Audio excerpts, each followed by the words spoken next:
All right. I guess we are back once again. Been a little while, but we are back for a midweek matinee edition of the Man Cave. Um, Appreciate you guys giving us a little time and rocking with us this evening. Hey, talking about shit. You got Want to say, What's want to first of all, before we get started, want to say what's up to the All State PG and the All State coach. I don't up, know. Coach? I don't know what's going on with y'all fellas, man. Hopefully things been good for y'all, man. What's up? One day, one situation at a time. I see my guy Tuma finally made it. Hey man, I'm Yeah. trying to I'm trying to manage I'm trying to manage 10 things at one time, man. How you fellas doing? Oh man, this midweek thing. I didn't know how this midweek thing was gonna be, but anywho, man. Well, we gonna go ahead and get started, man. We got a couple things to get to. We got a I guess he's not a guest, he's family, but anytime he decides to grace us with his presence, it's a privilege. So we don't want to have him in the back too long. So we're gonna jump on, had a goat jump on in, head coach of Bartow High School, the staple of Polk County, what they called it one time, the gold standard, and all that. Want to welcome Coach McGriffin to the Man Cave. What's going on with you, boss? What's up, Coach Barnes and Coach Tuma and Coach Washington? How we doing? Doing well, sir. Man. Coach, it's always a pleasure to have you around us, Coach. It's good to be around you guys. Well, Coach, we're gonna do our first little stuff first, and then we'll jump in with what we jumped on today for, which is the summer league reveal. But Tuma's take, I don't know if you got anything. I know you say you're juggling a lot right now, so I don't know if you got anything on your dome you want to get off the chest. No, I actually do have something that I want to talk about that's interesting, and it's kind of good. Coach McGriff on here as well. 2 weeks ago, I was in the air. I was headed to the rental car place out of the airport, and I happened to be on one of the shuttles, right? And on the shuttle was two of the coaches for University of Texas El Paso, UTEP. And I had a couple of my parents with me, and Rashe, all of us was in there on it together. And I asked him something that I think we should actually talk about, on Tuma's take. I asked him how are they recruiting high school kids now? Like what is it like now with the high school situation? And I mean, he flat out came out and kind of surprised my parents that were there. He kind of flat out said, Coach, we don't really even recruit high school kids unless they're 4 stars and up. He said, why would we recruit a high school kid who's 18 years old that's coming into the college transition from high school when we can recruit a kid in the transfer portal that's 2 years experience playing college basketball? And it just kind of we talk about it a lot, and I think it's not clear to our kids how serious they need to take this sport, because the transfer portal is basically taking over that nod of high school kids. That's why you see the struggle. Is it fair? I don't think it's fair at all, but it's just a new wave. Like when we get new technology, everybody jumps on it. When you get new social media, everybody jumps on it. But it's now become the new wave. And what can we do, or how you guys feel about that, or what can we do to continue to make these kids trust that we're trying to help them in the situation and bringing reality to the parents and what could be the best situation for our kids in Polk County? Because we don't want to see kids having an opportunity and they think they're better than that opportunity and they're not being realistic. They're just turning down situations. So what do you guys think that we can do, and what y'all think about that? Coach McGriff, you can go first.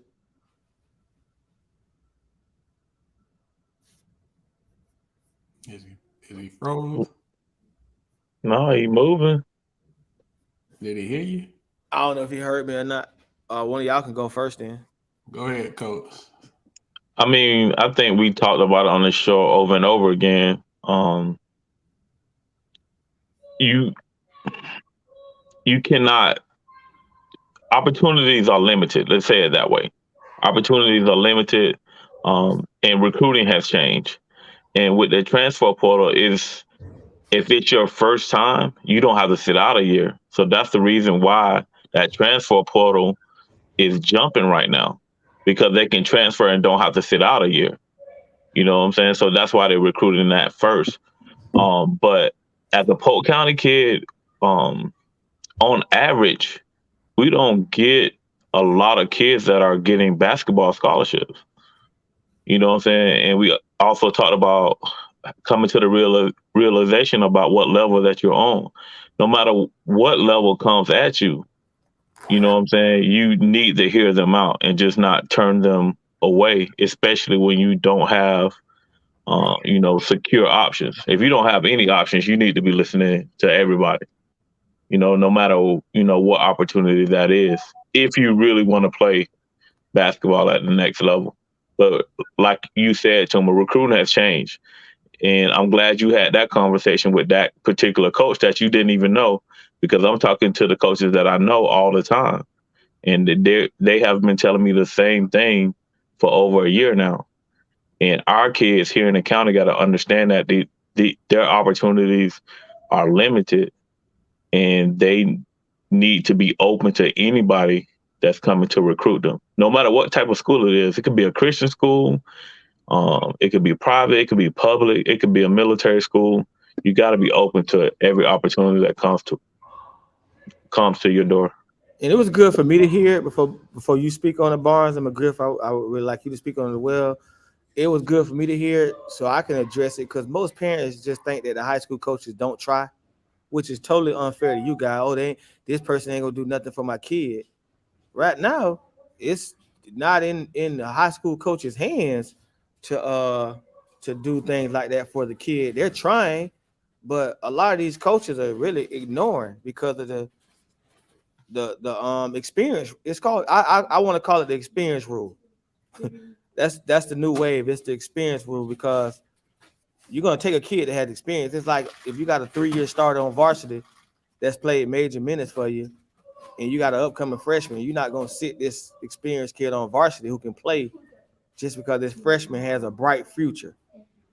But our parents now, they just assume that coaches don't do anything and coaches don't look out for their kids, when that's not the case. Like, I'm hearing it from a college coach. We just don't want high school kids now. Right. McGriff, your take, you can go. Adding on to what you said, Tuma, is the COVID year. A kid that started as a freshman last year in college got an extra year. It's going to take those kids 3 years to time out. So this was actually their freshman year. If they were a 21 kid, they got that year for free. They still have 4 more years. So this was that kid's freshman year.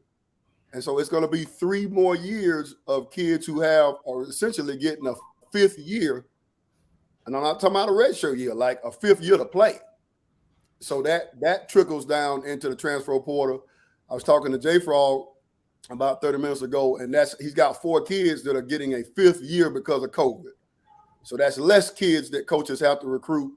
The college coaches have to recruit. So you hit it on the head. They're not recruiting high school kids unless they're 4 or 5, or if they are, those kids, if that kid was a mid-major player before, now he's a low-major player. So it's pushing everybody down a level and a half.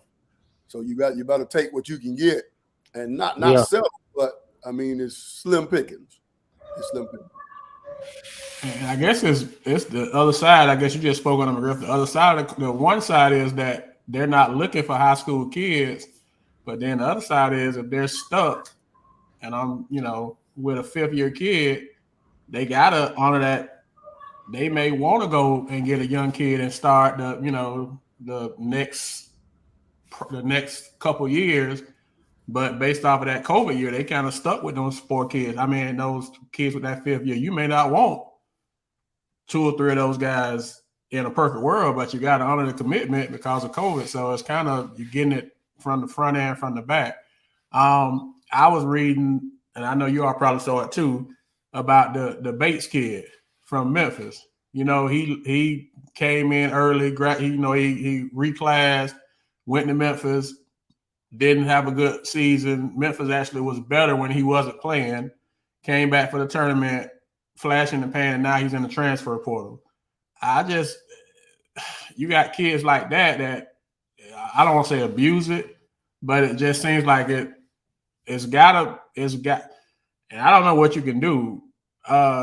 It's got to be some type of way to kind of, I don't think police is the right word, but you know, everybody goes into that portal and it waters it down, and it like you say, it kills the high school kids. So it has to be something you would think they could do. I don't know if it's too many moving parts to even try, but you would think it's got to be something they can do to give a high school. Because right now, like you saying, bro, a high school kid don't have no hope. If you ain't a McDonald's All-American, All-State, you're not even All-State is guaranteed. You're in a tough situation. It's tough. It's tough. Go ahead, Coach. I don't know. What can you do? Can you do anything? Is it even talks about doing anything? I think what you all are doing today helps. I think coaches have to be real with their kids. I think sometimes maybe coaches are afraid to be honest with them, and I understand why coaches don't want to lose kids. But I think you have to be honest and say, here's the state. Here's the state of basketball. And no matter where I think you are, I think you at this level, I'm not giving a scholarship out. And that guy's got a $500,000 a year job. He ain't losing for no high school kid. He's going to get him a kid with 2 years of experience out the portal. There's a man, he's physically ready, mentally ready. He's already been coached at a college level. And so the travel ball coaches in the same situation. They don't have no power. They bartering. They are, in the same situation. It's a tough situation, and kids better be working. They have to be very skilled and be good to get to college. Forget the level they think they're on. Yeah, definitely they need to take this sport a lot more serious now if they want to take it to the next level. It was just interesting to hear that actually, because we talk about it, and Billy D, I know you and Billy D kind of be around it with the travel ball, but for me to actually hear it, and that's the first thing when I heard it, and my parents heard it, was like, whoa. And he was up front. No, why would I want a high school kid? We don't even go that route. You know how all of the college are doing the whole deal with the NIL, where they have like people coming in and actually doing like seminars and educating kids on it. And that's part of their recruiting pitch when they're recruiting kids.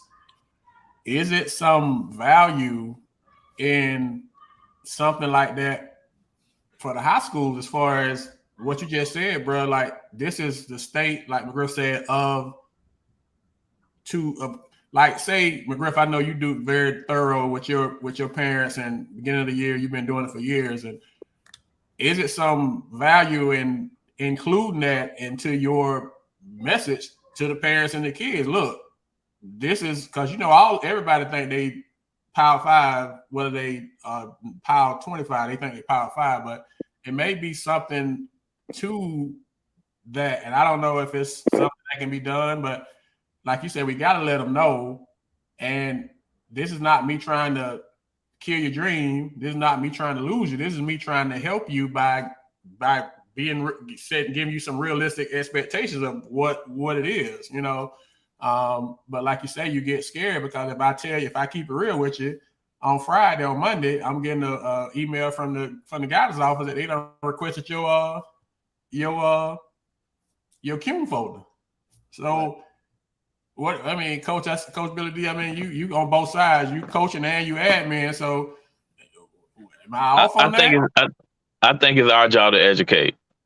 What we got to do is provide parents and kids that information. Now, what they do with it is up to them, and a lot of parents and kids don't know. So I think we're providing that platform in order to educate. And I know Coach McGriff does a great job over there with his kids, and he does a great job and communicating with other coaches that he talked to all the time. And that's the only thing we can do is just give them the tools. You know what I'm saying? They have to use those tools in the correct way in order for them to provide an opportunity. You know, as far as being real with your kids, you should always be real with your kids. You know, I'm never going to coach scared to lose a kid. You know, if they want to be here, we're going to coach them up hard. We're going to put them in the best position to be successful. But I'm never coaching to lose a kid. That's just me. And I know Coach McGriff is the same way. We'll go to the coach's corner, and then It's okay. Mine's gonna be quick. I just saw a news flash that Jay Wright just retired from Villanova. Ooh. It just flashed up from ESPN.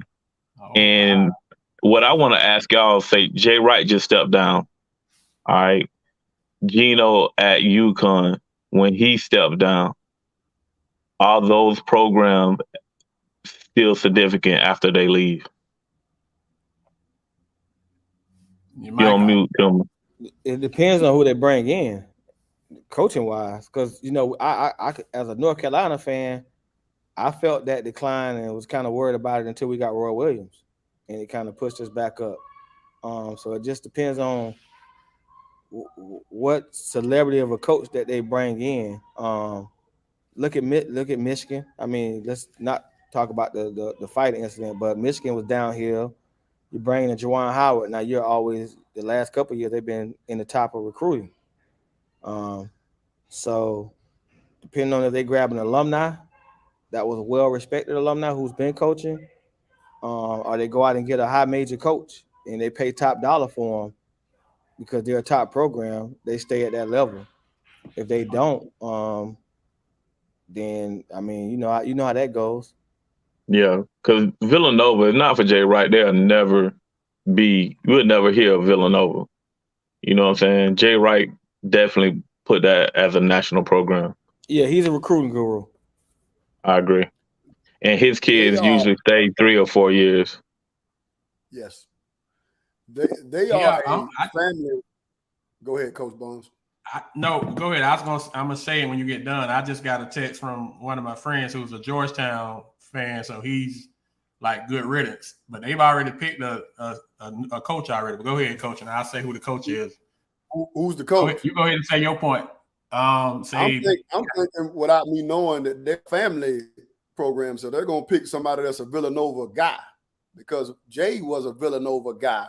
He played under Rollie Massimino. Remember, Massimino beat Georgetown in '85 to win the national championship. That's the only other time they've been relevant under the last 10 or 15 years. So I'm thinking there's got to be a Villanova guy coach, right? Yeah, Kyle Neptune. Yep. He was at Fordham. He spent 10 years under Wright as a video coordinator and assistant coach. So he expected to be nice. I think that's the new wave now too, to kind of keep the programs up to par, because you've been under somebody mentoring you the game, and then you know the systems and how to recruit. You learn that's the best. I think that's the best way to make decisions now, especially with basketball. I don't know about the other ones, but basketball, I think you just kind of got to follow in that same formula. Yeah, it definitely worked with North Carolina and Hubert. Being under Coach Williams for 9 years, and that's Roy and Coach K retiring. They're like older guys. Coach Wright is still kind of in his prime, so that's a little bit shocking right there. Yeah, he just 60. The thing say. I mean, I ain't saying just 60, but yeah, compared to Coach K and Roy and Dean, yeah, he's a young guy. Did it seem to you?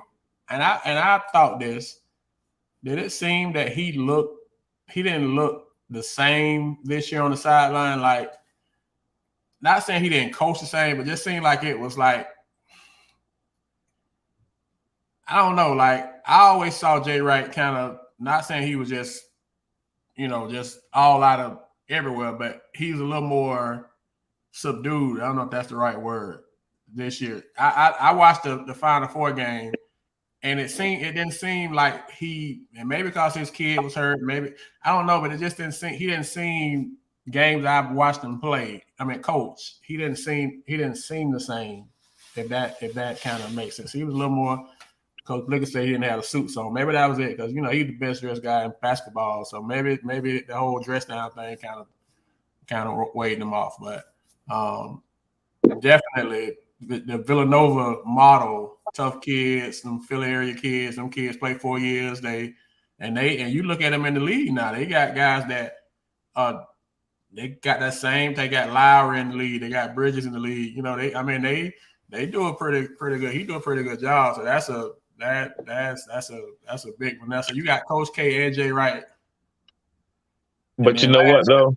Last year, Roy Williams. On the span of 2 years, you lost 3 Hall of Fame coaches. That's crazy. Think about it from this standpoint, though, Coach.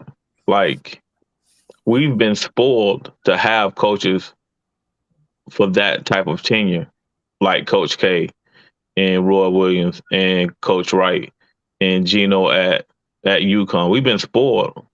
You know what I'm saying? Just think if they was working a regular job, between 60 and 65 people retiring anyway and trying to enjoy the rest of their life. So, maybe he tired, mentally. I'm pretty sure that's a very stressful job. Maybe he has some physical issues that we don't know about. Yeah. Maybe he want to just live the rest of his life, a quality life. We just got to think about it at that point. Like I said, we've been spoiled with those type of coaches, and we just think they're never going to go away. And to that point, and y'all two are lifers pretty much. Y'all young guys, but y'all have been doing it all your life. Is that the expectation that Billy D never gonna stop coaching? That McGriff never gonna stop coaching? I mean, at some point, it has to. I don't know. You guys obviously got plenty gas left in the tank, but that's almost like the thought process. Like there's nothing else. There's no type of chance that it's going. Is that fair to guys like y'all? Y'all kind of in the same boat. It's like even like right now, Billy D. It's just an expectation that you coach travel ball. There's an expectation that McGriff is going to be doing travel ball during the summer league that we're about to talk about. It's just like, McGriff. It's not like, man, let me ask McGriff if he wants some help or he won't. It's just like McGriff when the summer league coming out. You understand? It's like, it's the expectation, but at what point does that geez. And it's the kids, so you're gonna do it for the kids. But I can agree. I can understand what he just looked. I don't want to say I'm not surprised, but he didn't look the same Jay Wright on that sideline in the Final Four. I don't know how to explain it, but I just think that's unfair. I think that happens to y'all too, and I'm sure it's nothing y'all really, because you love doing it, so it's not like you think about it. But at some point, y'all are human too, and I don't care how much y'all got to take. I would think at some point it's going to be like, it's time to look at something else or go a different route. So, and McGriff, you don't seem like you lose. You're not losing any. I mean, I saw a couple games this year where you kind of look a little subdued, but then somebody throw a bad pass and then it'll come back. So I'm like, okay, he's still good. And Billy D coaching a million teams right now in travel ball. He don't never stop coaching. So clearly y'all still there.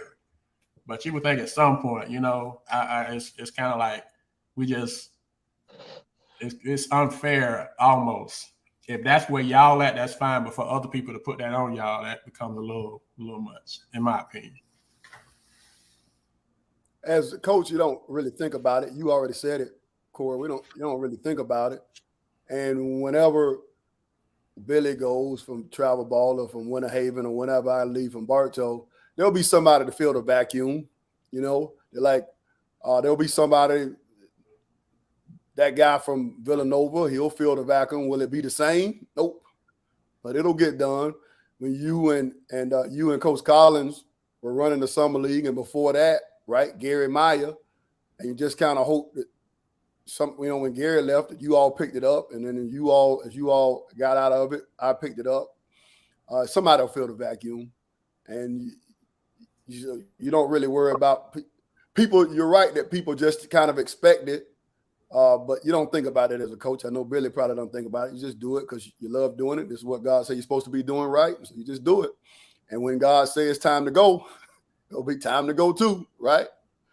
That's facts. As long as he wake you up and tell you that's where he put you in position to do the work, you just do the work. So, and if you think of it that way, then it's that you can deal with all of the rest of that stuff that comes with it. And that's the perfect way. So even like with this whole, Polk Hoops thing, you know, I talked you the first person I talked to about it before I even thought about doing it. What you think about it? You think this is how I feel about it? You like, well, Barnes, you just see, people, and well, I don't want people to know it's me. I just want to have the product. I just want the sport to get what it deserves. And it's deja vu with the Fire. Then we see the Fire doing what the Fire was gonna do, and we sat there and talked about it. We had a clue what we were doing. We had no blueprint. We didn't say, okay, this A, B, C, D. We just did it. And it's just like Polk Hoops. There wasn't no blueprint. I didn't plan on Tuma and Billy D helping out and jumping in and that's been a straight blessing. That ain't been nothing but God. So and so like you say, when he tells us to go, we go, and as long as you do that, it'll take care of itself. As evidenced by what we're about to talk about, as we segue into it. Yeah, Polite, we got the goat on, so you gotta behave. You can't be your normal self, because we got the goat on. He this ain't normal. This ain't natural. Since the goat on, you see, I don't even have a red cup. I got water tonight. You gotta move a little different when you got different folks in the man cave with the PG and the coach. We pretty much family, so we just kind of go. You got Tuma that's midweek. Tuma ain't doing that midweek in 20 years, and he said, "Oh, McGriff gonna be on? Yeah, we'll make it work." You do different things when different folks around. Hey, you gotta call it right, man. I got practice right now, and I'm in here with y'all. And I know that. So when you said wins, I'm like, hold on now. But hey, then I realized if it was just me and Coach, it'd be like, no, man. We'll make it work. I split my time, and we'll get to it.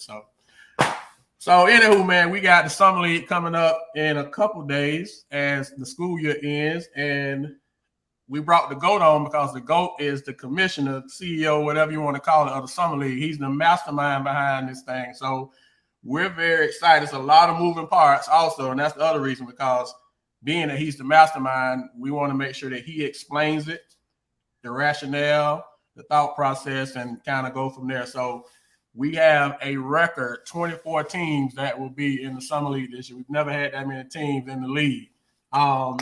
So many so that we've decided, when we say we're just we're part, but McGriff kind of came up with it. He kind of talked with us about it, and but he made the final decision to put it set up as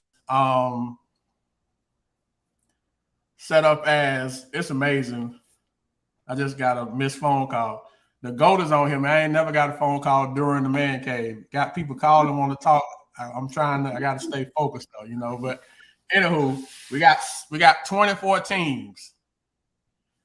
So we're gonna release them. What we've done is put them in regions, kind of like March Madness. So the thought process is Summer Madness.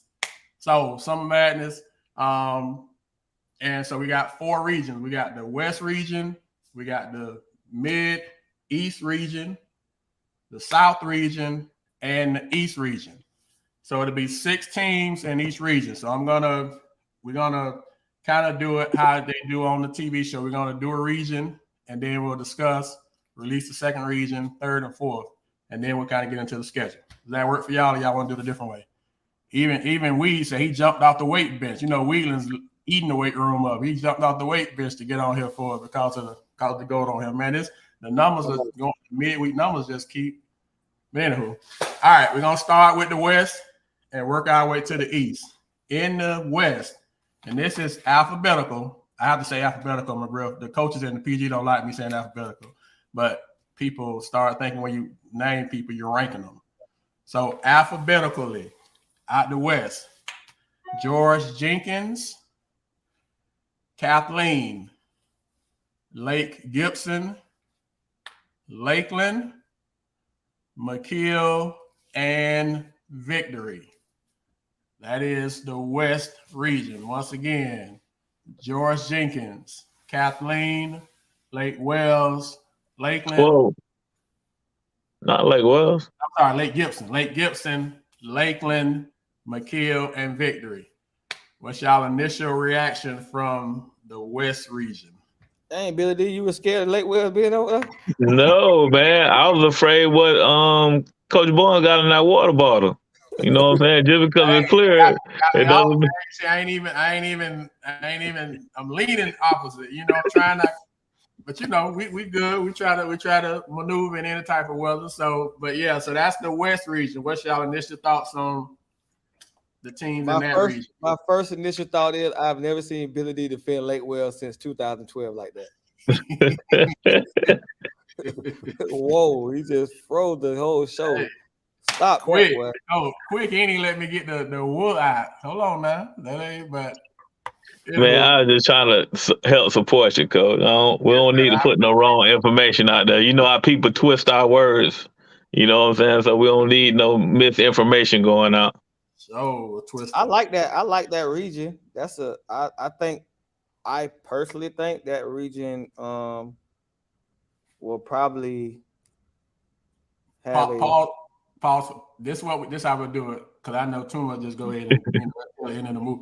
We're gonna release it, kind of talk, and then you'll give who you like out that region. You know, players. Oh, no, I wasn't gonna pick anybody. I just think it's gonna be a very challenging region. I think it's probably the most competitive. Yeah. Out of them, you know what I'm saying? Not even like hearing the other ones. I can just say that's gonna be a battle. Yeah, you got Lakeland returning most of their kids. You have Lake Gibson had a better year. Jenkins always gonna be tough with Jen over there. I think McKeel gonna compete. I think McKeel gonna surprise some people. They're gonna have a lot more experience. You know what I'm saying? And Kathleen is gonna compete. You know what I'm saying? Yeah, definitely. So I think it's really Victor got arguably, and we'll talk specific players in a minute, but arguably, if not the top returning backcourt. Yeah, that's what I was gonna say too. Him and Nadino are gonna be tough. They're gonna be tough. So, all right, that's the West. The Midwest, alphabetical. Arbondale. Tuma, don't turn your screen off. Oh, you Billy D. Remember that the GOAT put this together. So, Jordan Christian Prep.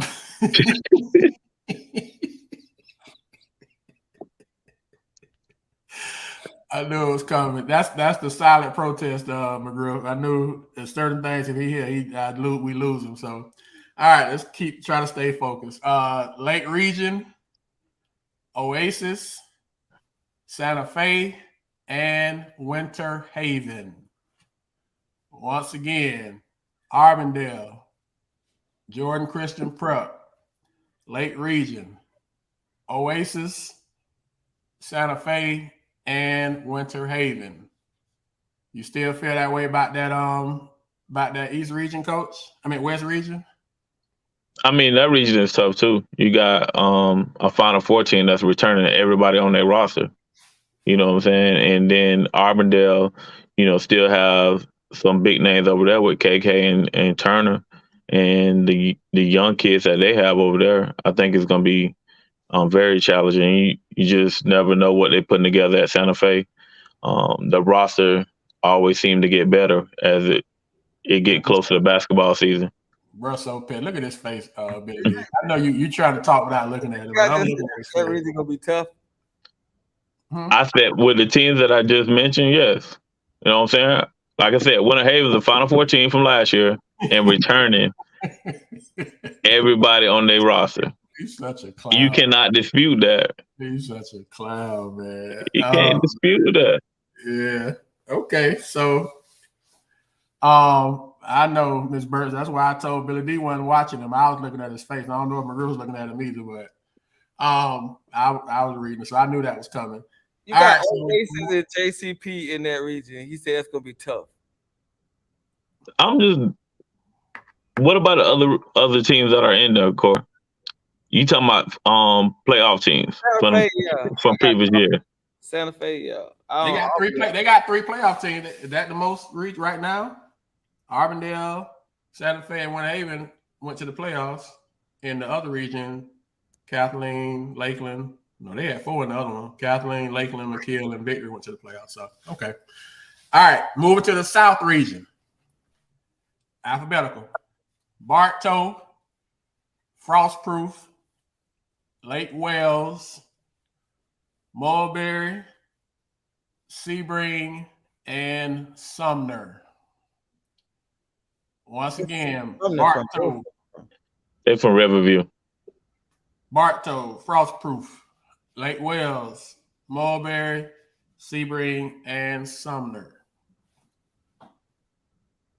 I didn't lose you that time, bro. You don't know a couple of them, I guess. No. Got to keep it consistent. What's your thoughts, Coach? Man, I mean, you got some rivalries in there with Bartow and Lake Wells. You got Sebring returning pretty much their whole roster down there, so they should be very competitive. It's some question marks in there, especially with Frostproof losing their coach and arguably losing their best player with Chaney. But I think it's going to be competitive during the summer. It's giving those teams an opportunity on what they expect during the season. So I don't think it's as competitive as the other 2 regions that we just mentioned, though. Okay, we're gonna do the last region. I've learned this. I've learned this about the summer. If you're a gambling man, you don't supposed to bet on NBA games during the regular season, right? That's always been said. They don't play hard. They don't. I ain't finna bet with Bartow to the playoff time. Okay. I agree with you. You know what I'm saying? McGriff always experiment. If y'all haven't noticed, he's always experimenting to see what works, what don't work, lineups. That man might have a JV team playing three of the and we're gonna talk about summer league strategy in a minute. So it's good that he's here. See, my question to McGriff is that the only summer league that he's in, because he'll be in like 8 of them and have kids playing everywhere. See. Well, we'll talk. We'll give us. Let us do the last one, and then we'll let Coach kind of. He's not going to share much. We already know that. No, we know. He'll share about 10% of what he's got going. So the East region, the last 6: Davenport, Discovery, Haines City, Osceola, Ridge, and Ridge Global. What? That's a charter school. Say it again.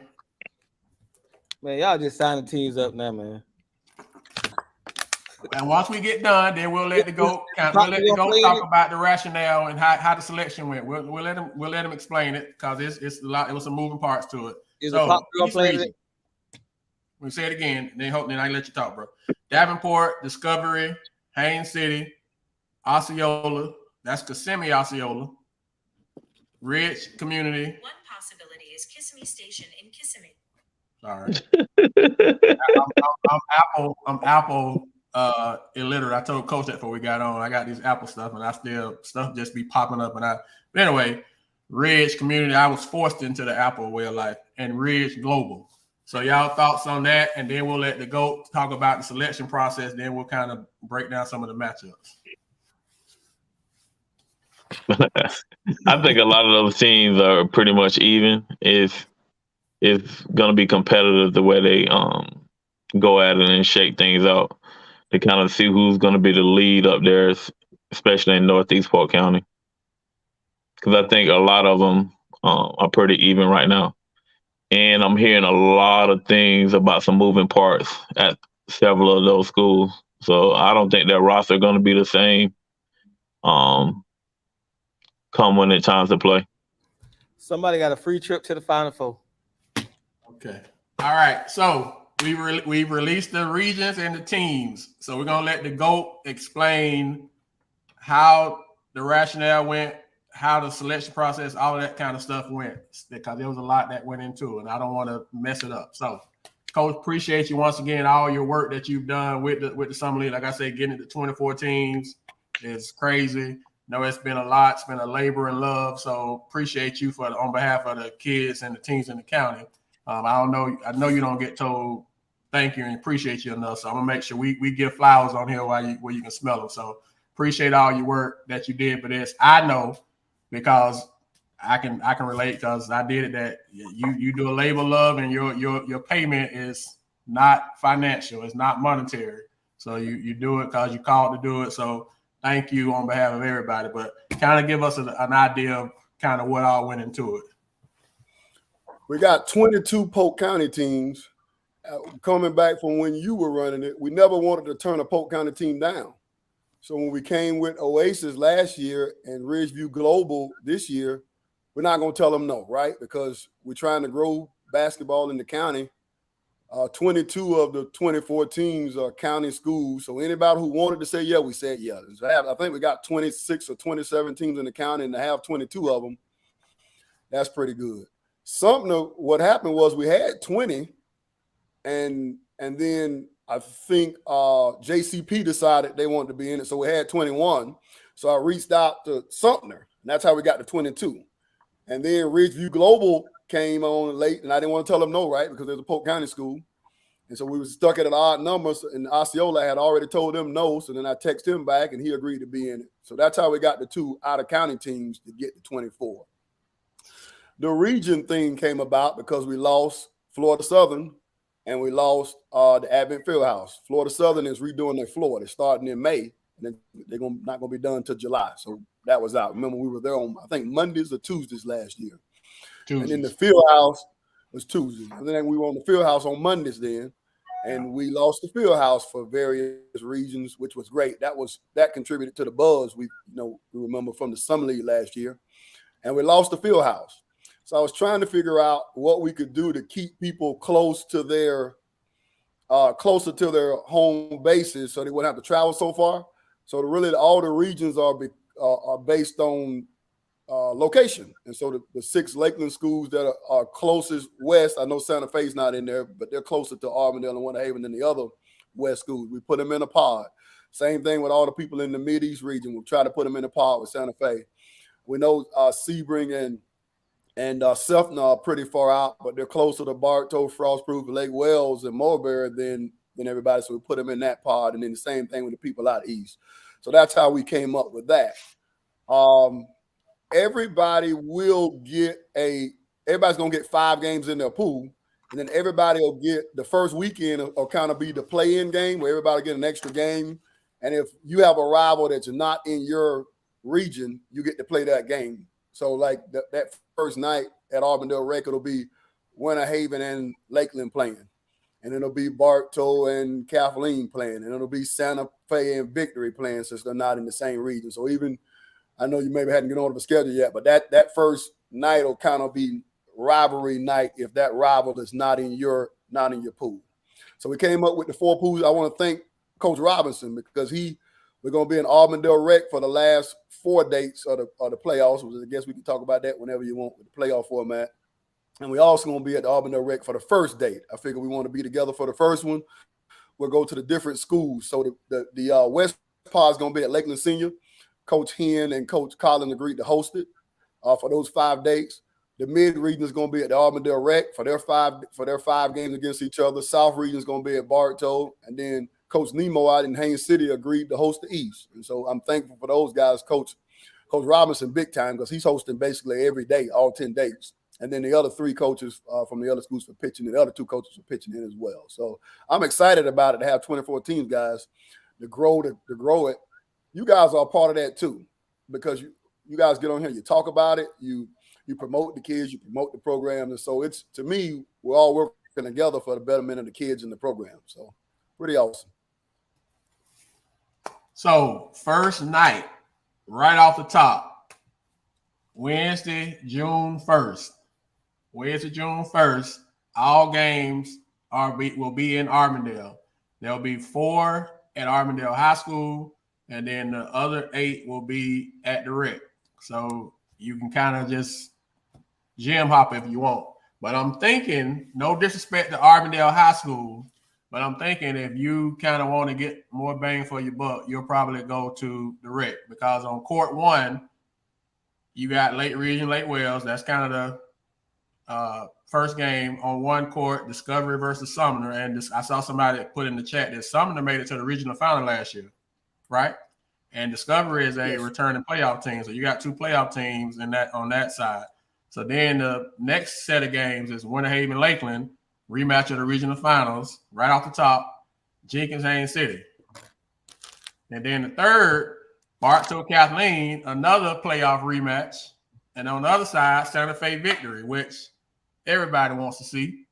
And then to finish up, you got Arbondale, Kissimmee, Osceola on one side of the curtain. The other side, you got Lake Gibson and Ridge. So right off the top, you know how they do rivalry week of ESPN the last week of the season. The Summer League, Summer Madness is getting right to it from the jump. So you can kind of see where you're at right off top. And just not to disrespect Arbondale High School, I'll go ahead and, because I know that's be the first thing people, you didn't say the game to Arbondale. Oasis versus Ridge Global. No tumor won't beat to that one. Mulberry versus McKeel. Sebring versus Jordan Christian Prep. Davenport versus Frostproof. That's the games at Arbondale. So rivalry week right off the top. Any thoughts from the co-host on that? Mic off, Coach Billy D. My bad. I just want to thank Coach McGriff for the work that he put in on this. I think it was a great idea. And to start the summer league off like that, I think it's the best solution compared to what we had last year. We can't get it all in one gym, that's fine. But I think what Coach came up with, we'll continue that momentum. So I'm looking forward to summer league. So I just again want to appreciate Coach McGriff and the work he put in on it. And the great thing is, like you said, we lost the field house, which was very unfortunate. We lost Florida Southern, but shout out to Coach Robinson, and shout out to the other coaches too, but Coach Robinson for making sure that we can still have that kind of playoff buzz, having all the teams. And it's nothing like having all, and I know with 24 teams, that's pretty much impossible, but as best as possible to have as many teams as possible in one place to have that buzz. The kids fed off that. It was so great to see that last year for the kids. It was great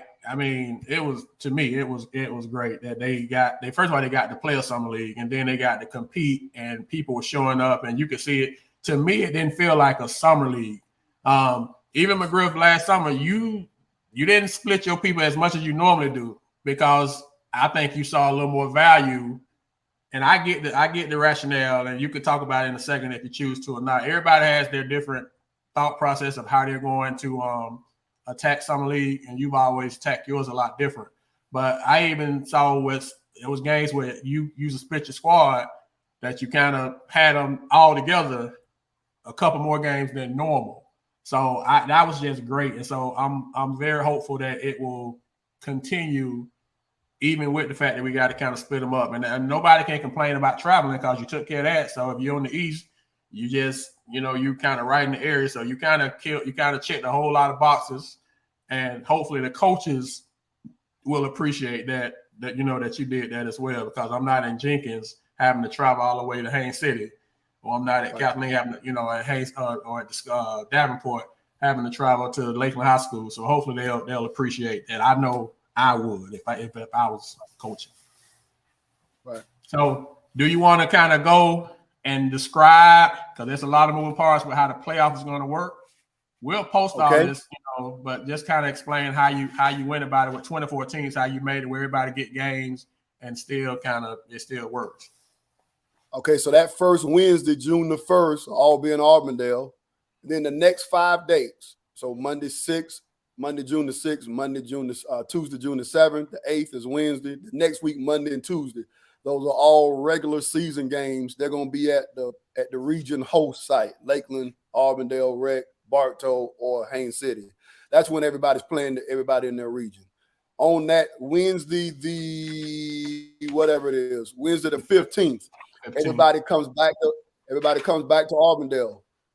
Okay, the top 4 teams record-wise in each pool or each region, will advance to champions bracket that starts that Wednesday the 15th. So we've got 6 teams in each bracket, 6 teams in each region. The top 4 in each region will advance to the champions bracket. So you'll have 16 teams.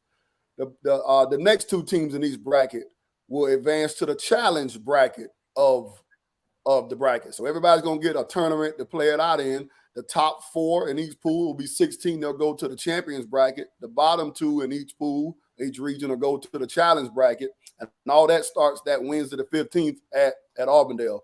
And then the next week will be the last week of the summer league, the 21st, 22nd, 23rd, 20th, 21st, 22nd. That we'll just play that out. Like the winners bracket will play out, and the guys who lose on that Wednesday will play it out. So the last 4 games will all be at Auburndale. So a shout out again to Coach E for putting that on, because not only is he's running the rec, but now he's opened up Auburndale High School for us so we can have everybody kind of in the central location. I will tell you this for that playoff. The folks in the champions bracket will be at Auburndale Rec, those because we'll have 2 courts there. And the folks in the challenge bracket will be at Auburndale High School, but we'll at least be Auburndale's 5 minutes away. So everybody will be close to each other for the last 4 dates. Wow. Everybody will get 10 games. It'll really help people get games that are kind of even as well down the stretch. So maybe Team A is overwhelmed by Team B in their pool, but as we get into the challenge bracket and the champions bracket, kind of teams that are like will get a chance to duke it out and compete for wins. So I had that in mind as well in trying to do that. And it hopefully people appreciate you kind of combine a couple different things. You got the whole March Madness thing going with the regions. You got the play-in a la the NBA. You got the challenge and the champions bracket are different. That's how they do tournaments, like City Palms and places like that. So you kind of got a mixture of how seeding, how tournaments, how brackets, how competition is created. So hopefully people can understand that as well. I know I picked up on it, and I just thought that was it was pretty dope how you kind of was able to kind of pull that together. And so can I ask a question? I know I stepped out trying to get these girls off this campus. Is it the winner of each region will make the Final Four? Or are you doing a playoff? How are you doing? So the four top teams in each region go to a 16-team tournament, starting we call that the champions bracket. So we'll have 16 teams in that. The bottom 2 teams in each region will go to a challenge bracket, and so all 24 teams are going to be in a bracket. Top 16 go to a champions bracket. Bottom 2 or bottom 8 go to a challenge bracket, and everybody will play it out the last 4 days of the league. Perfect. All right, dope. I'm excited, man. So McGriff, I know you can't tap in to this part, okay? But right now, the West region, if you had to pick 2 teams, who you picking? Or will we make it just 1 team? Who you picking to come out? Because I know Tuma he don't like to do extra numbers, McGriff. So you want to pick the top 2, or you just want to pick who you got coming out of the West region? You and Coach. I want to pick 1. All right. Final Four. Just fan. So all right. So now McGriff, the Final Four could potentially the Final Four could all come from one region. Because when they go in the bracket, they kind of gonna be spread out, so they can end up coming back. We crisscross where the number 1 seeds, whoever's got the best record in each region would not meet to the semifinals. But it also meant that we put the second person in that pool in a different part of the bracket, and the 3rd seed in that region. So it could be 4 teams that meet in the semifinals, correct? Or the number 1 seeds could all meet in the semifinals. Yep. So we seeded it. We just snaked it 1 through 16. All right. So first, we'll do it this way. And the same thing for the challenge bracket too now. So we did the same thing 1 through 8 for them as well. So we make sure we say that because people be like, you just worried about. All right. So if you had to pick a 1 seed, Tuma, out the West region, who would it be? You need the teams again? Oh, Billy D, you need the teams again?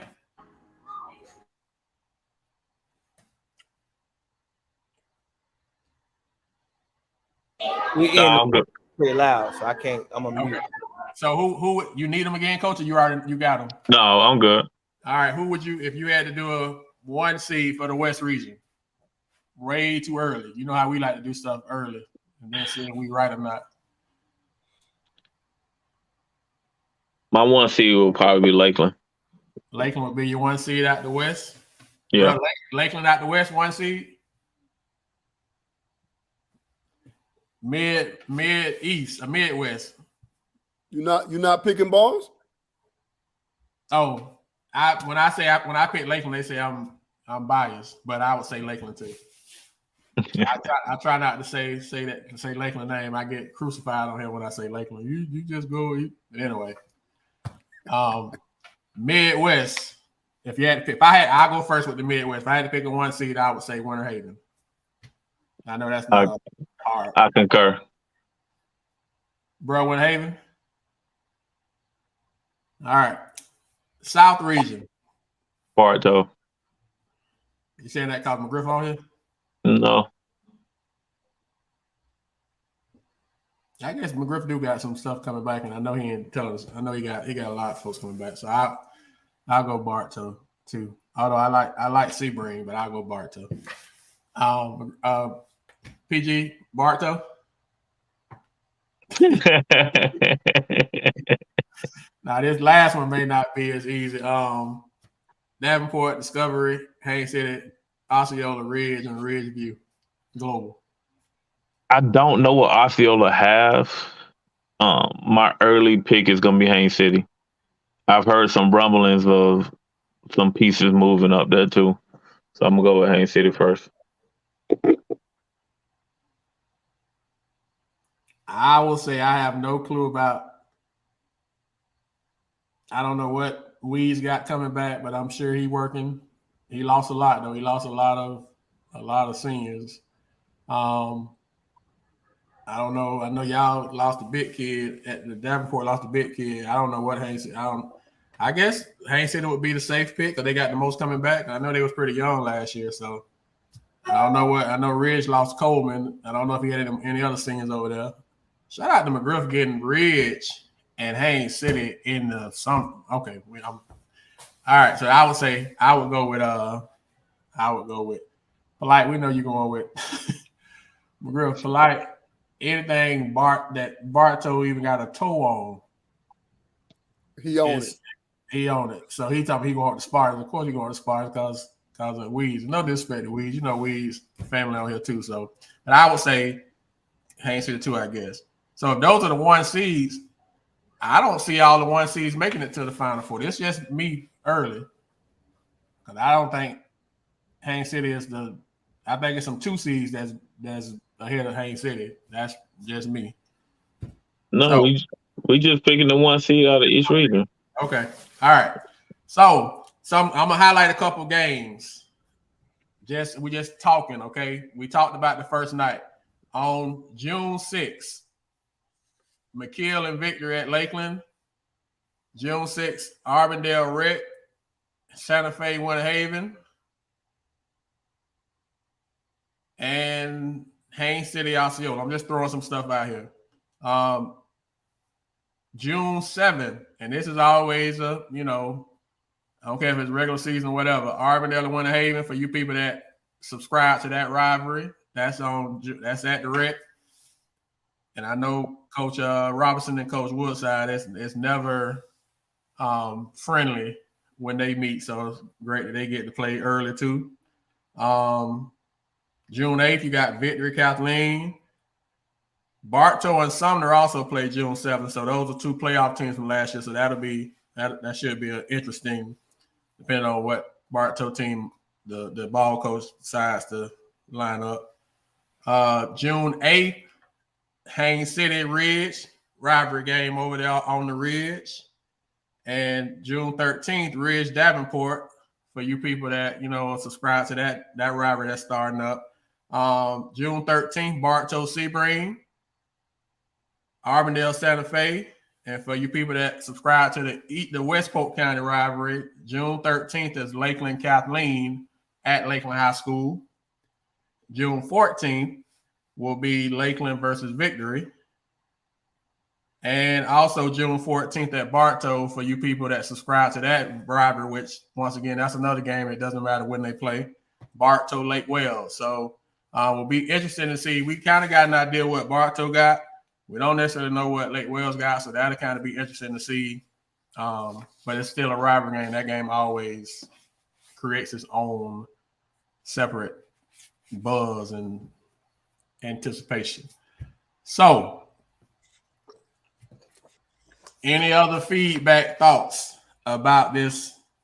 This will make we're going to have to post this in different sections because if we post it how it is right now, it's going to confuse some people. So we'll post it kind of in sections, but we'll post the teams for sure tomorrow, and then we'll post that June 1st is going to be good because so school get out like 23rd, and next week jump right to it. So people get probably a couple of days to go practice, and then you kind of get right to it. I think school is the 26th or 27th, and then we got Memorial Day, and that's the Wednesday after Memorial Day. So they got a day or two. They got Tuesday when we come back from Memorial Day. I think most of the football games Friday, right? The spring football that Thursday, Friday, the 26th, 27th, I think. So yeah. And then we come back, we hit it that Wednesday. So, Coach, we know you're not gonna share everything, and we talked about this kind of after the season. What is it that coaches? What's your strategy? What should be the strategy if I'm in this type of a format? What would be the goals? What are you trying to get accomplished in this time period? Getting at least 10 games. What are you looking for? What are you trying to get accomplished? Are you trying to get as many minutes as possible for your main kids? You trying to find kids? You trying to think about I may want to run this new offense I done seen or this new defense we made. What is it? What's the thought process? Does it change from game to game? For game 1 and 2, we're gonna do this. Game 3, I don't care what our records, we're gonna do this. We're gonna do this all throughout. How do you approach it? How do you? Because everybody's different. So what's your thoughts on how you approach it, the strategy? For us, we trying to get everybody minutes. And so we taking whoever our top 12 guys are that's a varsity team, and we'll probably add our top 4 or 5 JV kids, right? So we got 16 kids, let's say, and we're gonna split them in half. And one group will play like that Monday the 1st, we'll have one group play that game. We call them the orange team, and they'll be playing till their tongues fall out. And then the next day, the blue team will play. And so we do that for a couple of reasons. We do that we're trying to give everybody minutes. And we don't want nobody can ever say they didn't get an opportunity to play. We very rarely have parents complaining about playing time because during the summer, they play like whole games. Like last summer, we had 7 kids on these teams, and they were about to die. And so that's our number one thing is to try to play everybody to see what we got. And also, I think it helps us create depth. We like to play a lot of guys. We like to press. We play 9 or 10 guys. So this stuff ain't no secret, right? And so one of the ways we do that is we play a lot of guys during the summer. So that's our number one goal is to evaluate guys, evaluate what we got, who can do what, and stuff like that. Probably our second goal is we always pick one side of the ball. I talked to Coach Billy D about this. We always pick a side of the ball that maybe we were not good at, and we try to work on it. Last summer, we knew we were losing everybody from the year before. We knew we weren't going to be great. We wanted to start on all our defensive stuff, so we spent most of the summer working on defensive stuff. We knew we're kind of a defensive-minded folks, so we knew we needed to get a head start. We've got some kids coming back. We feel pretty good about the defense. So this summer, we'll spend most of our summer on offensive stuff. We'll try to get better, and we'll have some stuff that we maybe last summer we didn't run a lot of stuff. Well, this summer we will run a lot of stuff because we're focusing on offense. Probably the third thing we want everybody to, we work out in the day and we're asking kids to work on stuff. So we're asking our post guys, we let them handle the ball. So we kind of let them have the freedom in the summer to see what they can do with the skill they've been working on. We a couple of years ago, you remember we had probably big Josh Simon. His junior year, he didn't handle the ball much. His senior year, we let him handle it in the summer league, and then during the season, when he got a rebound, he had permission to start the fast break because they had worked on it. So we let kids work on the individual stuff that maybe they couldn't do the year before. Okay, this is your chance to show me what you can do. You've been working on it all spring. You're going to have the summer league games to work on it. Go work on it. We've never really tried to win the league. I think we've only won it once, like in 20 years, and only been to the championship game, I think, probably 2 or 3 times. We're just trying to get better because the time we want to win in January and February when it counts. You just said 2 things that probably only you can get away with. Billy D probably can get away with it too, but it's I can count on one hand. You said, first of all, you don't care about wins or losses in the summer. That's 85 to 90% of people totally look at it opposite. They care to win, whether they admit it or not, because you can tell how they're coaching. But the second thing is, you just said that Josh he wasn't handling the ball well. He worked on it.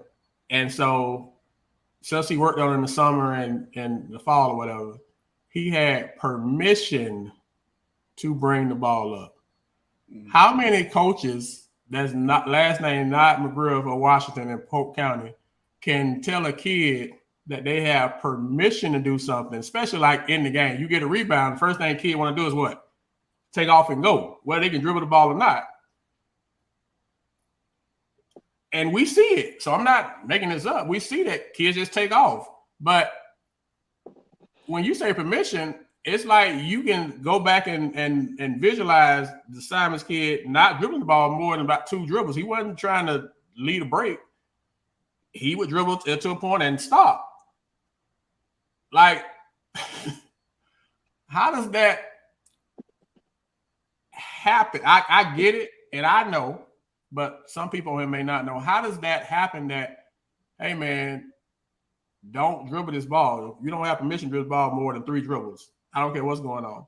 And it happens, especially in the flow of a game. I ain't talking about like in practice where you can blow the whistle, you can stop them, you can in the game where it's quick change of pace, quick turnaround. That's just, I don't even know if people even caught that. I caught it. That that you said he had permission to do it. And it's like you can see.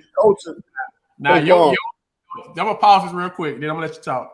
Okay. We've been doing this, man cave, for a while. This is the first time that Mr. Osborne Riley has been on here when we are live. Let's Osborne get on the page and crucify us about Bartow. He is on here live. Anyway, go ahead. I just had to say that. Shout out to Mr. Riley, man. Appreciate you, man. But go ahead. Go ahead. Oh, you gonna make me lose my train of thought. Think about Osborne. I lost mine when I saw that pop up. I'm like, I know that Mr. Riley live, but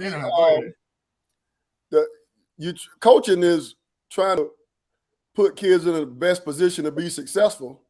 And when you have point guards, you got Jay Fraud, we've had Derek Brooks, we've got TJ Harvey, you got Walter Clayton. You want that guy bringing the ball up. He's the best decision maker. So I don't think it's a hard sell. I think you tell Josh, hey, Josh, this is what you do great. You're great rebounding. You're great finishing around the rim. That guy, he's a great passer, stuff like that. Get him the ball. And so those kids buy into that.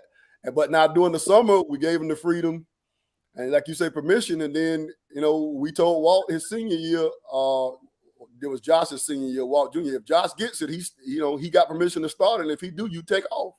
So I don't think it's a hard sell. I think you try to convince the kids, here's what you do great. And here's what he does great, and we want to win. Do you want to win? If you want to win, that's what it takes. But I'm willing to also let you explore. Like, our bigs don't take a lot of threes, but we let them shoot them. And so if they get in a situation where, like, Wynn probably took 15 or 20 threes this year, go take them. You worked on them, so that kind of stuff. If you work on them, we're going to let you, and you prove you can do it, then go do it, Coach, your strategy? I know you talked about it before, but in this format, what's your strategy? Does it change? No, I'm with McGriff. You know what I'm saying? That's why I like colleges track shots during practice. You know what I'm saying? The things that you work on during practice, when you get in a game situation, the coach will have confidence that you can do those things well. McGriff does a great job with skill work, and those kids working on skill all the time. So he has to give them the opportunity to see if they can do it in the game. And then that's when he's evaluating, okay, you can do this in the game by what I've seen, the work you put in practice. It converted over to summer league and team camps. So now I can trust you to do this during the regular season. And that's what it is. You know, it's giving those kids their flowers from the hard work that they put in during the spring and summer, and we reward them during the regular season. And that's what it's all about. That's why colleges track shots and turnovers and everything during practice, because that's where the trust is built with the coach in order for me to allow you to do those things during the regular season. If you haven't been doing them things in practice, you can't come in the game and start doing those things, because then I got a teacher for you on the bench. You know what I'm saying? So that's what you use the summer for. But how hard is it for that to happen? I see that it's a lot of chatter in the box about Tyler Williams from Lakeland, which he's a two-sport kid. He's not the only two-sport kid at Lakeland or in the county.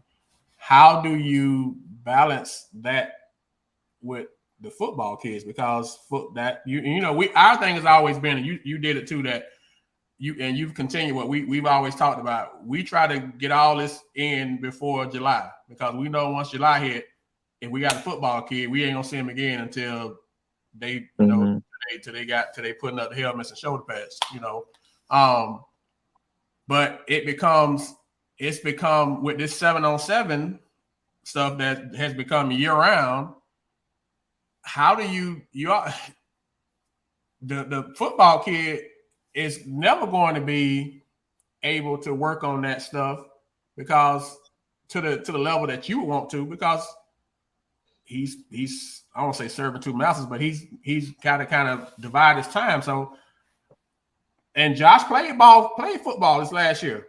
Mm-hmm. So how does that, and Jordan, so you had got, how does that, when you got a football kid, that becomes, to me, even more of a challenge. So somebody like y'all two can get away. I guess y'all two can get away with it. But even how you all go about doing stuff, we always, that's why I say, McGriff, whatever you will share, we as men, we can be prideful and we won't ask, but we'll listen. If we don't know, if you don't know, I'm listening. Mm-hmm. So whatever you guys are with, that's why I always ask Coach Billy D stuff, because I'm like, they're not going to call Billy D and say, hey, man, what you think about this? Most people ain't. Some people will. So if I ask the question, he answer it, they listening, they write it down to do it. Why wouldn't you do it from somebody that's proven? But we have a hard time with getting rid of that pride. So I'm asking you all these questions to hopefully some of these coaches that are preparing for Summer League that watch the show may be able to take some tidbits to help their programs and their kids to be better how to manage some of this stuff. So I know you got a blueprint, both of y'all, but how does that happen with a football kid that don't have the time to get in the gym and dribble the ball, like you're saying, and get rep work with the group? May not be able to do the orange and blue as much because he at 7-on-7, or they, at school, Bartow played against Tampa Bay Tech, and he got to be there because he football. So how does that work? How do you maneuver that? Billy, you want to start? Or you want me to? I can start. What I did, I coach football, coach. So while I was the head coach at Lake Wells basketball, I was also assistant coach in football. And the first thing it starts with is your relationship with your football coach, and communication and organization. So, I always had a great relationship with my football coach because he coached me in football. We always sat down like, hey, coach, what days are you working out? What times are you working out? What camps are you going to? And we just sat there and we worked it out and we compromised.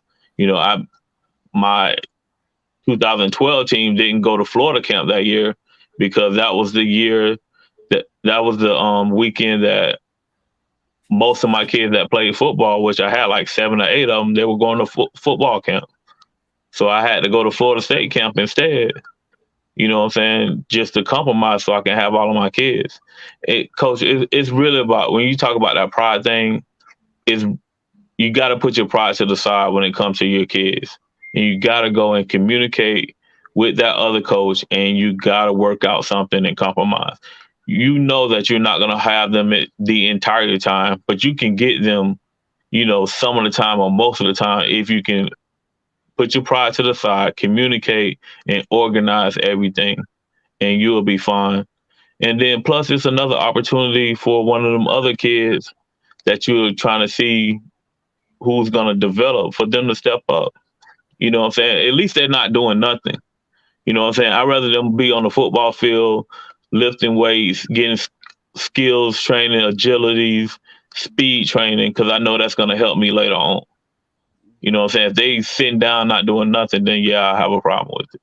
But it's really all about organization and communication with that football coach, and y'all can come up with some type of compromise to share those kids.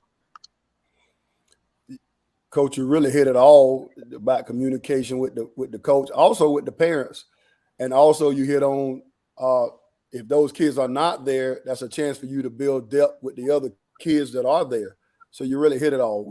So for instance, Coach Barnes, I'll give the summer league, I'll give the summer schedule before we get started. I'll give it to Coach Tate. I say, Coach, what are you doing on the weekends? We're gonna go the opposite, just like Coach said. Okay, here's the time I need to go. What are you telling me? I'm gonna give you first dibs because I think basketball coaches think a little bit too highly about this. We in a football state. We ain't in Indiana, North Carolina, this Florida. So I always give him first dibs and say, okay, Coach, you lifting weights at this time? Okay, great. We coming in our gym at this time. All right, Coach, we got a 7-on-7 on Tuesday against Lakeland. Okay, them kids gonna miss the basketball summer league game. The basketball game that night. Go to 7-on-7. It's no big deal. So I think having an open line of communication with the coach is great. And then there's probably going to be a coach that says, well, my football coach won't work together. But then you work with that parent and that kid and you say, hey, go do with football. We'll be okay without you.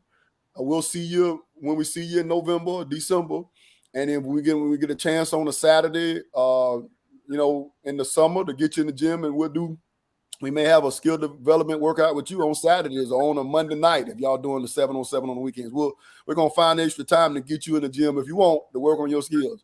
We've had kids that say, Coach, I'm not going to do anything during the summer with basketball. Okay, we'll see you after the season. Jordy Lowry and Baker, my 1 and 2 starting point guard and starting shooting guard. Well, Jordy was kind of a 3 because KJ was a starting 2. I didn't have them all spring and all summer. They came to me and said, Coach, we're not going to play this summer. We're not going to play in the fall. We'll be back after the season. I said, okay, great. And so that gave me a chance to work with the other kids. And I didn't hold it against them, and it wasn't no big deal. I didn't get mad at them. Hey, man, I want the kids to play more than one sport. To me, that makes them better. So I think Coach Billy D hit it all, and you got to have a communication. But even if you don't have a good relationship with your football coach, get one with your kids.